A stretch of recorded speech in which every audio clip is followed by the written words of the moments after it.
우리 서로를 향하여서 이렇게 축복해 주셨으면 좋겠습니다. 하나님께서 당신을 사랑하십니다. 우리가 이렇게 인사할까요? 하나님께서 당신을 사랑하십니다. 하나님께서 당신을 사랑하십니다. 예. 정말입니다. 그렇죠? 우리가 이것을 모인 것은 우리가 하나님의 사랑받는 자들이기 때문입니다. 그래서 우리는 하나님 사랑의 대상입니다. 그 사실을 잊어버리지 않으면 좋겠다 싶습니다. 하나님의 사랑을 받는 새순 가족 여러분, 요즘은 시를 읽지 않는 시대입니다. 저도 몇 해 전에 제 후배인 민원기 시인의 안읍이라는 시집을 산 걸 제외하고는 제가 언제 시집을 샀는지 언제 시를 읽었는지 잘 기억이 나지 않더라고요. 시집을 사고 또 가을에 벤치에 앉아서 시를 읽고 이런 시대가 아닌 것이죠.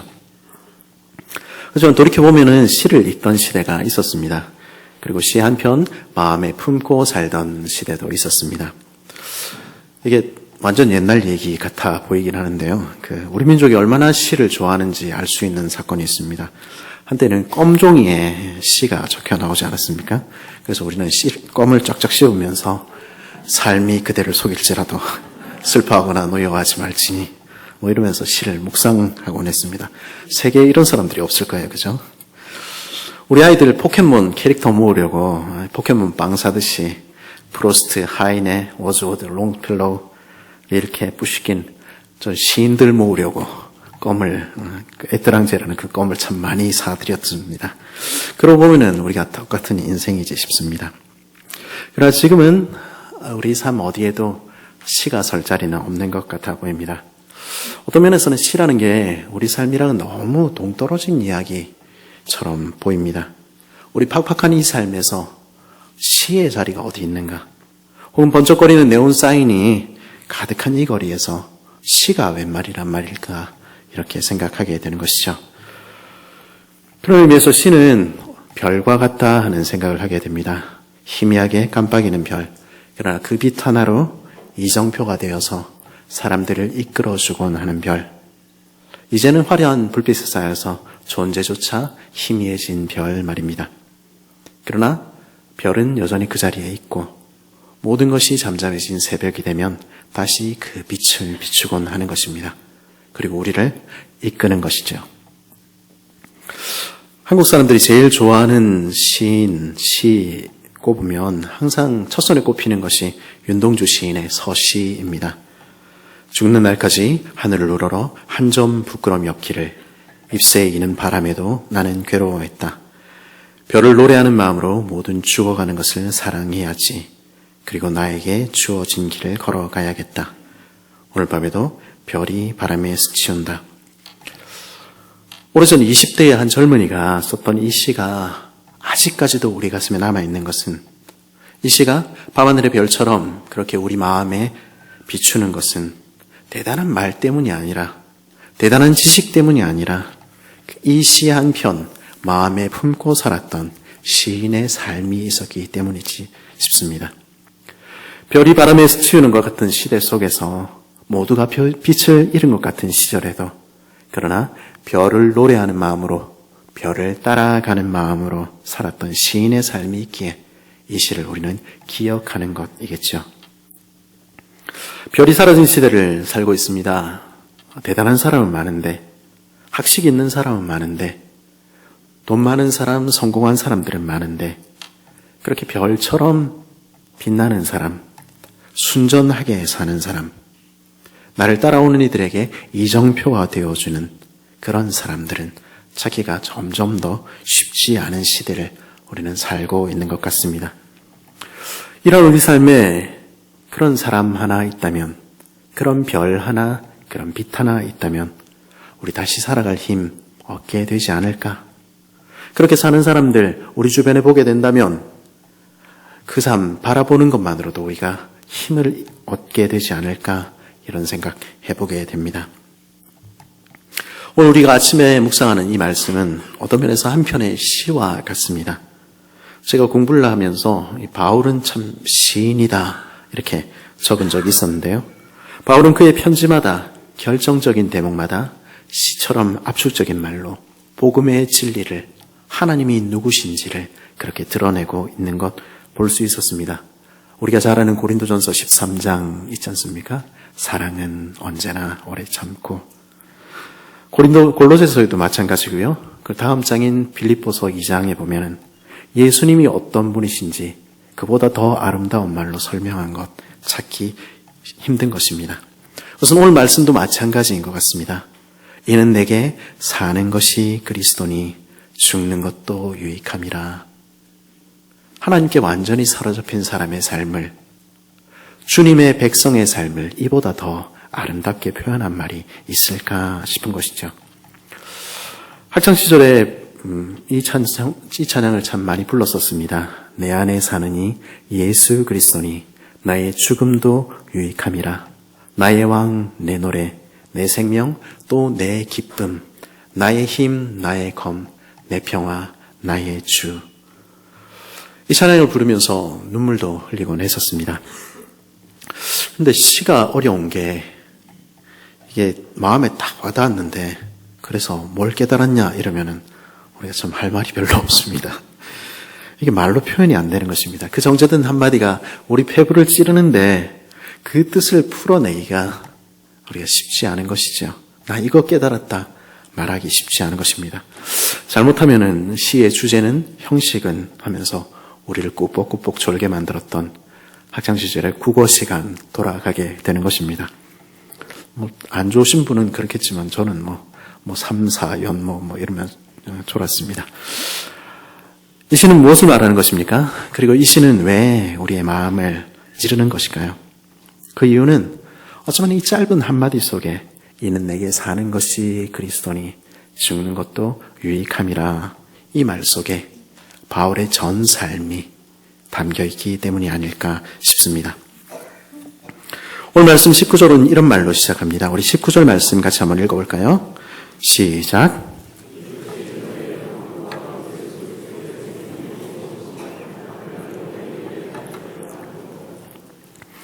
이것이 너희의 간구와 예수 그리스도의 성령의 도우심으로 나를 구원에 이르게 할 줄 아는 고로. 사실 이 절에서 이제 빠져 있는 것이 하나 있습니다. 그것은 왜냐하면이라는 말입니다. 그래서 사실 왜냐하면 나는 안다. 그래서 기뻐한다 하고 시작할 수 있는 것이죠. 바울은 무엇을 알고 있습니까? 무엇 때문에 사실 18절 마지막에서 나는 기뻐하고 또한 기뻐한다 이야기하고 있습니까? 그것은 이것이 나를 구원에 이르게 할 것을, 이것이 나의 구원으로 드러날 것을 알고 있기 때문입니다. 그래서 나는 기뻐하고 기뻐한다는 것입니다. 그럼 이것이 무엇일까 하는 것이죠. 이것이 무엇이기에 나의 구원으로 드러납니까? 여기서 이것이라는 것이 말하는 것은, 가리키는 것은 그가 앞에서 이야기했던 그가 당한 일, 그가 걸어온 삶 모두입니다. 앞에서 그는 어떤 영향력을 행사하고 싶어하는 사람들이 바울을 시기했던 것들 적고 있었습니다. 교회에서 그 사람 영향력 없애버리고 싶어 하면서 복음을 전하는 사람도 있었습니다. 바울은 옥에 갇혔고 바울은 매를 맞았으며 바울은 억울한 일을 당했습니다. 그러나 그 모든 것을 바울은 아무렇지도 않게 견딘 것입니다. 로마서의 표현에 따르면 환난과 인내와 오래 참음으로 그 삶을 살아온 것입니다. 그의 평생 주와 함께 걸어왔던 지구 반바퀴에 해당하는 그 걸음들, 그 시간들, 그 모든 것들을, 그 삶 전체를 가리키며 바울은 이것이 이렇게 표현하고 있는 것입니다. 이것이 나를 구원에 이르게 할 줄 아는 거로. 내가 걸어온 길, 내가 걸어온 삶, 그 모든 것이 한날 나의 구원으로 드러날 것이라는 것입니다. 여러분의 지난 삶은 어땠습니까? 파란만장한 삶, 고난으로 점철된 삶이었습니까? 우리의 호의가 우리가 다른 사람들을 잘 해준 것이 항상 호의로 돌아오지는 않았었지요? 내게는 어떤 사람은 한 번도 행복한 시절이 없었다 고백하는 이도 있을지 모르겠습니다. 그래서 우리는 때로는 지난 날을 후회합니다. 그래서 내 삶에, 내가 지난 걸어온 이 삶에 내게 남은 것이 무엇이 있는가 묻기도 하는 것이죠. 그러나 바울은 우리 지난주에 살펴보았듯이 그가 당한 일, 그가 지난 삶을 결코 후회하지 않습니다. 여러분, 오늘은 어떻습니까? 오늘은 병상에 누워있는 가족들을 보며 우리 중에 누군가는 한숨 짓고 있기도 할 것입니다. 경제적인 어려움에 힘들어하기도 하고 다른 사람들이 나를 오해하는 문제 때문에 내 마음이 상하기도 합니다. 내 자녀들에게 남겨줄 좋은 것 갖지 못해서 내 자녀들이 비뚤어져 가는 것 보면서도 내가 어떻게 할 수 없어서 눈물 짓는 날도 우리에게 있습니다. 실패하는 날도 있고 넘어지는 날도 있습니다. 그러나 바울은 현재의 삶도 한탄하지 않습니다. 대신에 기뻐하고 또한 기뻐합니다. 왜 그렇습니까? 왜 바울은 한탄하지도 후회하지도 않습니까? 그것은 이것이 나의 구원으로 드러날 줄 알기 때문입니다. 내가 잘했던 것만 아니라, 내가 성공했던 것만 아니라, 내가 남들에게 보일 만한 삶만 아니라 그 모든 것이, 나의 모든 삶이 결국 나를 구원에 이르게 할 줄 바울은 안다. 그렇게 고백하는 것입니다. 어떤 사람은 이 구원이라는 말을 뒷부분과 연결시켜서 바울이 지금 감옥에 있는데 그것에서 풀려나는 것, 석방으로 제안해서 이해하고 싶어 하기도 합니다. 너희의 간구와 예수의 그리스도의 성령의 도우심으로 나는 풀려날 것이다. 이렇게 말하고 있다고 하는 것이죠. 그러나 바울이 바로 뒷장인 빌립보서 2장 12절에서 두렵고 떨림으로 너희 구원을 이루라 말할 때 같은 표현 사용하고 있는 것으로 보아서 이 구원은 보다 넓은 의미의 구원, 우리의 종국적인 구원, 주님께서 우리에게 주시기를 원하시는 그 구원, 최종 목적지로 이해해야 하지 않을까 싶습니다. 바울은 빌립보 성도들을 향해서 두렵고 떨림으로 너희 구원을 이루라, 너희 그렇게 살아가라 이렇게 말하기에 앞서서 자신 역시 나도 그 구원을 이루어가고 있다 지금 이야기하는 것입니다. 나도 거친 바람이 불고 파도가 치는 바다를 건너가고 있다. 그리고 나도 힘들고 나도 늙었고 나도 지쳤다. 나도 실패한 적이 있고 나도 아픈 적이 있다. 그러나 나는 이 삶을 통해서 주와 함께 누릴 그 영원한 구원 이루어가고 있다. 너희도 그렇게 살아가자. 그렇게 고백하는 것입니다. 지금 우리의 이 삶이 우리를 구원에 이르게 할 것입니다. 근심과 걱정으로 가득한 우리의 삶이, 파란만장한 우리의 삶이, 때로는 못났고 때로는 부족한 것 같은 이 삶이, 그러나 결국 한숨으로 끝나지는 않을 것입니다. 왜냐하면 우리의 이 삶은 우리 주님과 함께하는 삶이기 때문입니다. 우리 주께서 오늘도 함께 하시며 오늘도 우리를 일으켜 세우시며 오늘도 우리를 붙드시며 오늘도 우리를 세워가시며 빚어 가시는 삶이기 때문입니다. 주님께서 우리와 함께 계십니다. 주님께서 오늘도 우리를 사랑하십니다. 그러기에 우리의 지금 이 삶은 영원으로 구원으로 이어지는 것입니다. 바울은 이 사실을 나는 알고 있다고, 이 사실 믿으며 나는 걸어가고 있다 이야기하는 것입니다. 그리고 나는 내 구원이 반드시 이루어질 것이다. 그렇게 확신에 차서 이야기한다는 것이죠. 어떻게 그럴 수가 있습니까? 이 삶이 어떻게 그렇게 확신에 차서 나의 구원에 이를 것이라고 이야기할 수가 있습니까? 바울은 우리와 다른, 연약한 우리와는 다른 특별한 사람이라서 그렇습니까? 바울은 너무도 강한 사람이라서 이 거친 바다를 혼자서도 걸어갈 수 있기 때문에 지금 그렇게 이야기하는 것입니까? 그렇지 않습니다. 이 구원과 관련해서 바울은 뭐라고 우리에게 들려줍니까? 나를 위해서 너희가 기도했던 그 기도를 통하여 예수 그리스도의 성령의 도우심으로 나는 내 구원에 이를 것이다. 이렇게 이야기합니다. 바울은 스스로의 힘으로 이 바다 건널 수 있다. 그렇게 말하지 않습니다. 대신에 나는 너희의 기도를 믿는다. 이렇게 이야기하고 있는 것입니다. 나는 내 힘을 결코 의지하지 않습니다. 대신에 나를 위하여 기도하고 있는 여러분 성도들의 기도를 믿습니다. 여러분의 기도는 결코 헛되지 않을 것입니다. 여러분이 나를 생각하며 아침마다 저녁마다 골방에서 드렸던 그 기도들, 우리 선교사님 감옥에서 어쩔 거 있을까? 우리 선교사님은 어떻게 힘이 드실까? 생각하며 하나님께 부르짖었던 그 간구들, 그 모든 것들이 헛되지 않습니다. 그것들이, 그 기도들이 내 삶을 구원에 이르게 할 것입니다. 바울은 지금 그렇게 이야기하고 있는 것입니다. 연약한 인생들의 기도에 어디 의지할 부분이 있습니까? 우리의 기도가 무슨 힘이 있습니까? 그런데 왜 야고보를 비롯한 사도들은 성도의 기도는 역사하는 힘이 많다 이렇게 우리에게 가르칩니까? 그 이유는 단 하나, 기도를 들으시는 하나님이 우리에게 계시기 때문입니다. 우리에게는 하늘문을 여시고 우리의 기도에 언제나 귀를 기울이시는 하늘 아버지가 계십니다. 그분은 우리가 짓는 한숨에, 단식에 우리 마음을 다 이해하시며 우리의 기도를 듣기를 기뻐하십니다.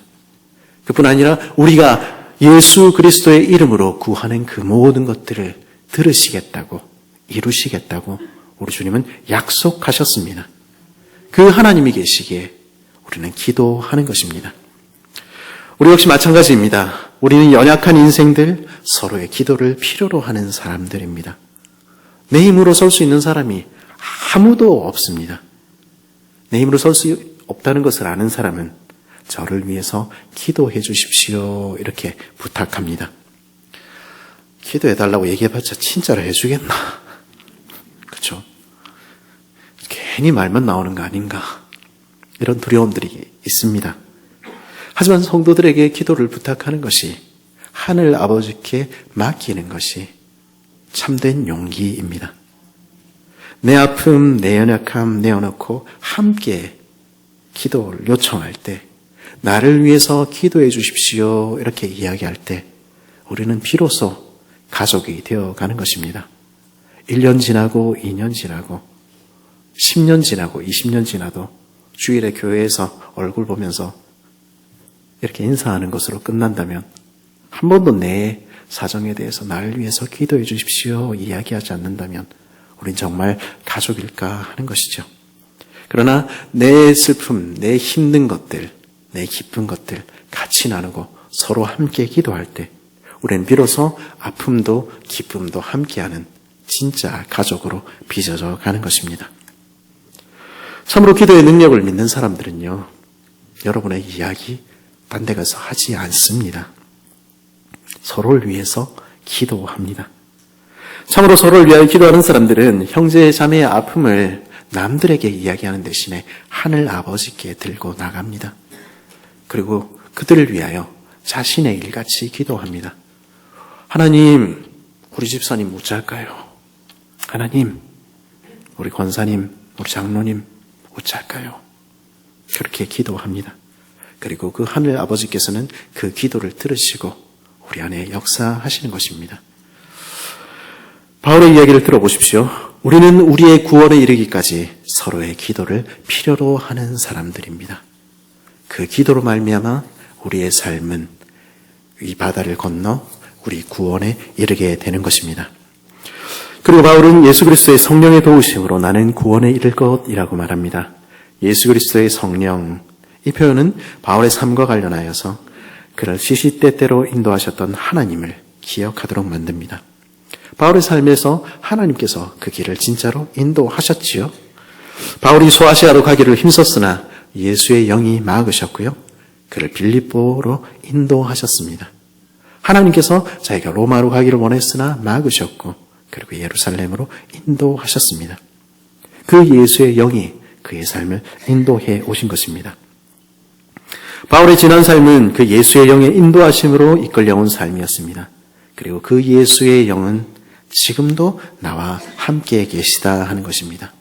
그리고 그분이 앞으로도 인도하실 것이다 하는 것이죠.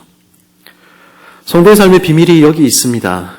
우리는 우리 힘으로, 우리 뜻대로 그렇게 살지 않습니다. 우리 계획대로 다 됐으면 어떻게 됐을까요? 우리의 뜻대로 다 되었으면 어떻게 되었을까요? 저는 두렵습니다. 내가 어떤 사람이 되어 있을까? 그러나 주께서 우리를 인도하신 것입니다. 그래서 이 모든 것들을 합력하여 우리의 슬픔, 우리의 아픔, 우리의 눈물, 우리의 패배, 그 모든 것까지 합력하여서 선을 이루어 가시는 것입니다. 그 사실을 기억하는 사람은 바울처럼 고백합니다. 너희 안에서 착한 일을 시작하시니가 그리스도 예수의 날까지 이루실 줄을 우리는 확신하노라. 우리가 이 바다를 건너 그 소망의 나라에 우리 구원에 이룰 줄 우리는 확신할 수 있습니다. 왜냐하면 오늘도 우리 삶을 도우시며 우리를 인도하시는 예수의 영이 지금 여기에, 지금 내 곁에 계시기 때문입니다. 나의 간절한 기대와 소망을 따라 아무 일에든지 부끄러워하지 아니하고 지금도 전과 같이 온전히 담대하여 살든지 죽든지 내 몸에서 그리스도가 존귀하게 되게 하려 하나니. 그래야 바울은 그날에 나의 간절한 기대와 나의 간절한 소망이 이루어질 것이라고 확신할 수 있었습니다. 내가 살아온 삶, 내가 주와 함께 걸어온 길, 그 모든 것들이 헛되지 않아서 나의 간절한 기대와 소망은 반드시 이루어질 줄 나는 안다, 나는 확신한다 이야기할 수 있었습니다. 그의 기대는 무엇이었습니까? 그가 간절히 바라는 것 무엇이었습니까? 그것은 아무 일에든지 부끄러워하지 아니하고입니다. 그것은 그날에, 그 구원의 날에 부끄럼 없이 주 앞에 서게 되는 것입니다. 우리가 상처 있고 우리가 못났고 그러나 주께서 우리를 인도하셔서 우리는 마침내 흠없고 순전한 그리스도의 신부가 되어 아무것도 부끄러워하지 않고 오시는 주 앞에 맞이하며 서게 될 것이라는 것입니다. 그 일이 약속되어 있다는 것입니다. 그 일이 이루어질 것이라는 것이죠. 그리고요, 항상 그래왔던 것처럼 지금도 온전히 담대하여 내 삶을 통해서든 내 죽음을 통해서든 그리스도가 높임을 받으실 것을 나는 안다. 그렇게 이야기하는 것입니다. 우리 주님이 우리를 통하여 높임을 받으십니다. 우리가 잘해서가 아니라, 우리가 뛰어나서가 아니라 우리의 이 삶을 통해서, 우리의 부족함을 통해서, 그러나 빚으시고 빚으셔서 주님께서는 우리를 통하여 높임 받으실 것입니다. 그 소망이 우리에게 있는 것입니다. 그러기에 그는 그렇게 고백하는 것입니다. 어떻게 그렇게 확신할 수 있습니까? 어떻게 그렇게 걸어갈 수 있습니까? 바울은 그 이유를 한 줄의 시와 같은 짧은 고백에 담아 이야기합니다. 이는 내게 사는 것이 그리스도니 죽는 것도 유익함이라. 이는 내게 사는 것이 그리스도니 죽는 것도 유익함이라. 정말 짧은 말입니다. 몇 글자 되지도 않지요? 그러나 이 안에 얼마나 많은 이야기들이 담겨 있습니까? 바울의 전 인생이 여기에 녹아 있는 것입니다. 이 표현은 갈라디아서 2장 20절의 바울의 고백과도 동일하다 이야기할 수 있겠습니다. 그런즉 이제는 내가 산 것이 아니요 오직 내 안에 그리스도께서 사신 것이라. 이제 이는 내게 사는 것이 그리스도니. 누가 사신다는 것입니까? 내 안에 누가 살고 계십니까? 내가 아니라 오직 내 안에 그리스도께서 사신다. 그분이 나를 이끄신다 말하는 것입니다. 내 삶의 주인이 내가 아닙니다. 나를 구원한 것이 내가 아닙니다. 나는 이미 죽었습니다.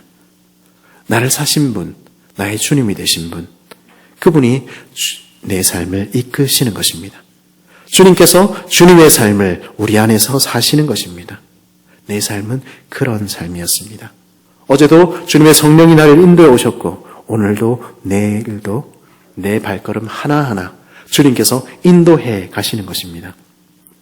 바울은 그렇게 고백하지 않습니까? 그리고 바울은 예수님을 누구라고 부르고 있습니까? 내 안에 사는 그분이 누구시라고 말하고 있습니까? 그리스도니 이렇게 이야기합니다. 내 안에 사시는 그분이 그리스도라고 바울은 이야기하는 것입니다. 그분은 나를 사랑하사 나를 위하여 자기 몸을 버리신 하나님의 아들 그리스도십니다. 내게 사는 것은 그리스도십니다. 그리스도 무슨 말입니까? 우리 기름 부음 받은 자, 나의 왕이라는 뜻 아닙니까? 바울은 지금 나의 주님은 그리스도십니다. 그분이 내 삶의 모든 이유가 되시며 모든 목적이 되십니다. 내 삶은 나의 것이 아닙니다. 내 삶은 주님께 완전히 바쳐졌습니다. 고백하는 것입니다. 오래전에 찬양이 고백하듯이 주님이 나의 왕이십니다. 주님이 내 노래이십니다. 주님만이 내 생명이시며 또 내 기쁨 되십니다. 주님이 나의 힘과 나의 검 되시며 내 평화 되십니다. 주님이 나의 모든 것, 나의 주님, 나의 왕이십니다. 그렇게 고백하는 것입니다. 그러니 그분이 생명이시니 나의 주님이신 그리스도 그분을 위하여 죽는다면 그 또한 이득 아니겠는가? 유익한 것 아니겠는가? 그렇게 고백하게 되는 것이죠. 사나 죽으나 모든 것은 우리 주님 위하여 사는 것이고 죽어도 주님 위한 것이니까 내게 무슨 어려움이 있겠냐 이렇게 이야기하는 것이죠. 입술만의 고백으로 지금 바울이 그렇게 이야기하고 있는 것입니까? 바울은 멋진 말로 이렇게 고백하고 있는 것입니까? 그렇지 않습니다. 별을 노래하는 마음으로 모든 죽어가는 것을 사랑해야지 다짐하던 윤동주 시인이 그리고 나에게 주어진 길을 걸어가야겠다 고백할 뿐 아니라 살아갔듯이 바울 역시 다짐할 뿐 아니라 고백할 뿐 아니라 그렇게 살아가는 것입니다. 내 안에 사느니 예수 그리스도시니 나의 죽음도 유익함이라. 오늘 본문의 후반부에는 그 고백을 마음에 품은 사람들이 어떻게 살아가는지가 드러나 있습니다. 바울은 어떻게 살았습니까? 22절, 23절에 보니까 그의 강렬한 소원이 담겨 있습니다. 22절, 23절 같이 읽어볼까요? 시작.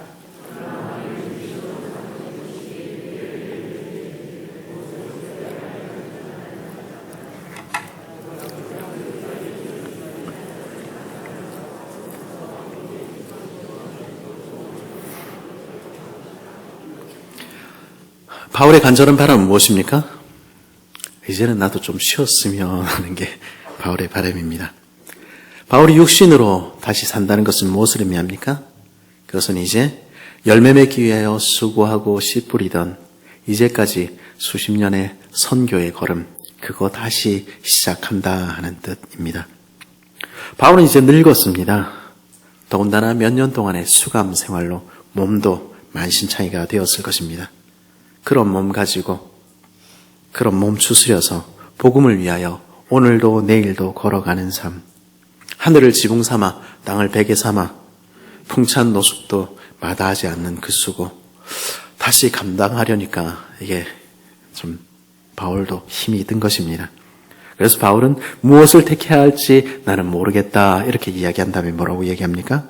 그러나 차라리 내가 바라는 것은 세상을 떠나서 그리스도와 함께 있는 것, 그게 훨씬 내게 좋은 일이다 이렇게 이야기합니다. 이제는 쉬고 싶다는 것이죠.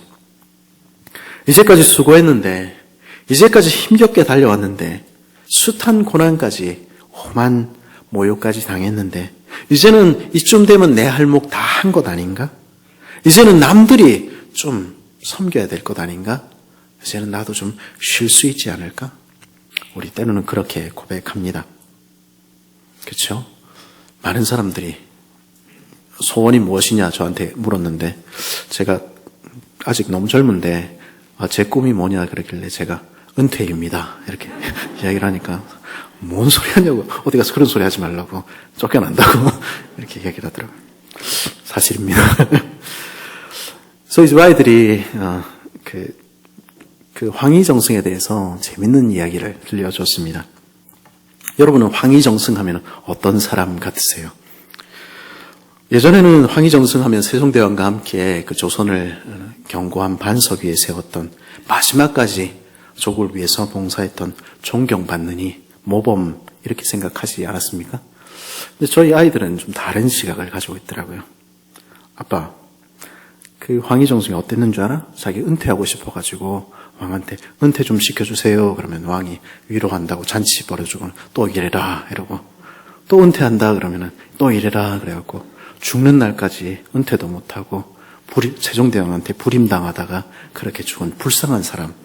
조선에서 제일 불쌍한 사람이 황희정승이었어. 우리 아이들이 그렇게 이야기해 주더라고요. 워라벨이 모든 것인 우리 이 세상에서 헌신은 미덕은 아닌 것이죠. 봉사는 우리 삶을 들여서 주님을 위해서 산다는 것 이해하지 못할 수 있는 것이죠. 바울은 충분히 말할 수 있었을 것입니다. 나 정도면 충분히 수고한 것 아닌가? 바울보다 고생한 사람이 누가 있습니까?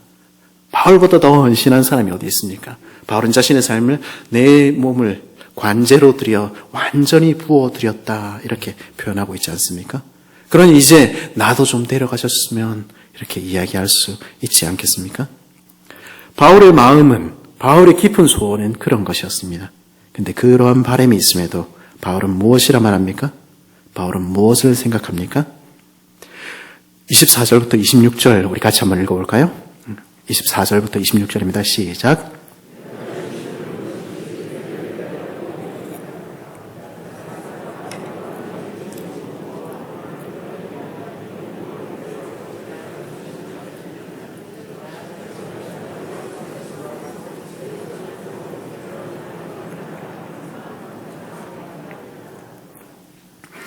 내게는 그리스도를 위하여 죽는 것이 더 유익하다.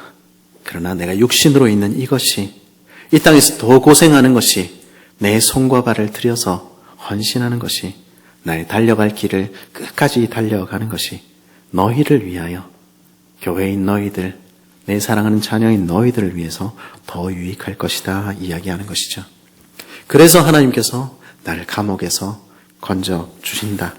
그래서 석방돼서 너희에게 보내신다 하는 것입니다. 그래서 너희 믿음의 진보를 위해서 일하도록, 너희 기쁨을 위해서 다시 말씀을 전하고 교제하도록, 내가 너희에게 감으로 말미암아 너희 사랑이 더 풍성해지도록 하나님이 그래서 아직도 나를 살려두시려나 보다. 바울은 그렇게 이야기하는 것입니다. 성령님은 세종대왕 비슷하게 이제는 쉬고 싶다 이야기하는 바울을 그냥 쉬도록 허락하지 않으시고 이끌어 가십니다. 바울은 그 앞에서 뭐라고 얘기합니까? 아, 주님, 이제 저는 못해요. 이렇게 이야기합니까? 그렇지 않습니다. 윤동주 시인이 고백하듯이 그리고 나에게 주어진 길을 걸어가야겠다 말하는 것입니다.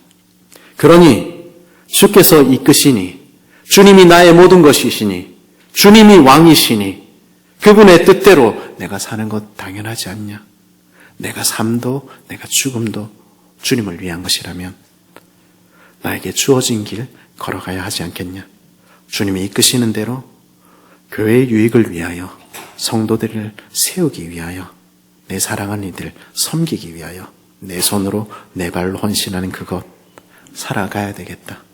주님이 맡기신 사명이 끝나지 않았으니 이것이 바울의 고백이었습니다. 그리고 이것은 우리에게 들려주는 것입니다. 이것이 그리스도를 주로 고백하는 사람들, 주님께서 말씀하시면 그 말씀 하나 붙잡고 사는 사람들, 별을 노래하며 별을 따라 걸어가는 사람들의 삶인 것입니다. 이런 삶을 여러분 알고 있습니까? 이런 삶을 우리는 살고 있습니까? 그리스도 예수 안에 사랑하는 새순 가족 여러분, 바울의 이 고백이 우리 마음의 시처럼 남겨지는 것은 이 삶이 우리에게 빛이 되어서 우리를 이정표가 되어서 우리를 인도하고 있기 때문입니다. 우리 현실에 각박함이 있지만 화려한 세상 가운데 말씀이 무슨 소용이 있는가 우리가 싶은 순간들이 있지만 우리 앞서 살아간 시인 바울은, 그리고 우리 앞서 걸어간 우리 선구자 바울은 오늘도 그 삶을 통해서 이 시 한 편 우리에게 들려주는 것입니다. 이는 내게 사는 것이 그리스도니 죽는 것도 유익함이라. 우리 안에 그리스도께서 살아계시지 않니? 우리는 그분을 왕이요 주라고 고백하는 사람들 아니니? 우리 삶을 통해서, 우리 죽음을 통해서 그분의 이름이 높임 받으셔야 하지 않겠니? 그렇다면 그 왕의 명령 따라서 살자꾸나. 그리스도의 영이 인도하는 대로 그렇게 살아가자꾸나. 서로를 위하여 기도하며 서로를 격려하며 그렇게 살자꾸나. 이 삶은 결코 헛되지 않아. 지금 주와 함께 걸어간 이 길이 우리 구원을 반드시 이룰 거야. 그리고 그날에 우리의 간절한 기대와 소망 완전히 이루어질 거야. 그날에 우리는 주 앞에 부끄러움 없는 자로 서게 될 거야. 그리고 그날 우리는 네 삶을 통해서, 너의 죽음을 통해서 영광받았다 말씀하시는 우리 아버지의 음성 듣게 될 거야. 그 길 걸어가자꾸나. 그렇게 이 삶에서 우리의 모든 것 되신 주님을 고백하며 주님의 인도하심에 순종하며 그렇게 살자꾸나. 바울은 오늘도 우리에게 그렇게 말하고 있는 것입니다. 우리도 그렇게 살았으면 좋겠습니다. 주님을 노래하며 주님의 영이 이끄시는 대로 순종하며 걸어가는 우리들 되었으면 좋겠습니다. 별을 노래하며 별을 따라 걷는 우리들, 말씀 하나 마음에 담고 그 말씀대로 살아가는 우리들. 그래서 우리의 간절한 기대와 소망이 이루어져 그리스도가 우리를 통해서 높임 받으시고 그날에 주님의 흠없는 부끄럽지 않은 신부가 되어 우리 구원이 이루어지기를 간절히 바랍니다. 그날을 기억하며 우리에게 주어진 길 걸어가야 되겠다 고백하는 저 여러분 되시기를 간절히 바랍니다.